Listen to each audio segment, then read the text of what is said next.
about to go get my port removed, so looking forward to getting this little guy out. I'm not sure if I'm going to be under just local anesthetic or general anesthetic. We'll find out. I've seen videos online that do both. So looking forward to getting this thing out and moving on to the next phase. I'm not sure about radiation still. I'm going to meet with them next Friday. I'm leaning towards saying no to it, but we'll see what they have to say if they can convince me otherwise. So yeah. Ready to do this. All right, guys. See you in a bit.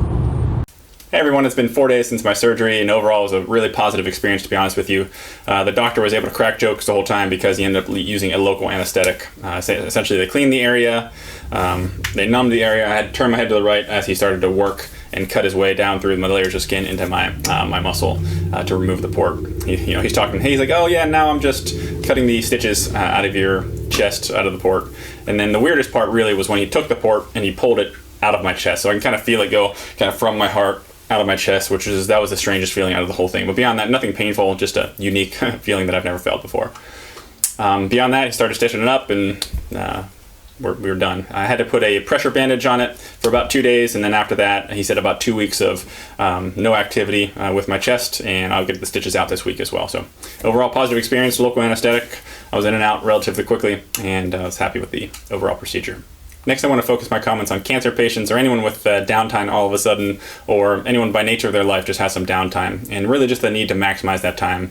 Try to avoid the distractions in life, whether it be the cell phones, the social media, or the streaming services where you just binge watch a show. I'm not saying there's a time and place for that. It's just easy to be sucked into that and waste a lot of time in your life. You never know how precious life is really until you go through experiences like this where it could be gone in an instant.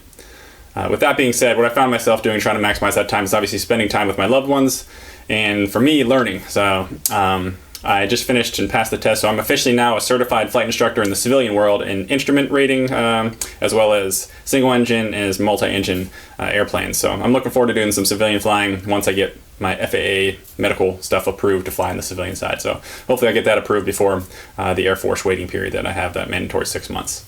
I've also been continuing my education for my real estate sales associate license, which I'm looking forward to making some sales and learning more about the real estate market, because that's really a means to an end. I'm looking forward in the future, in the next really 2 to 3 months, I want to start my real estate investing career to where I can start buying up some properties, whether it be buy and hold or flips. We'll see kind of what the market gives me with that. I've started to go to some real estate investor meetings, as well as I've been deep diving into plenty of books with regard to real estate investing. I'm really looking forward to that. It's an exciting kind of area of finance that I'm looking forward to.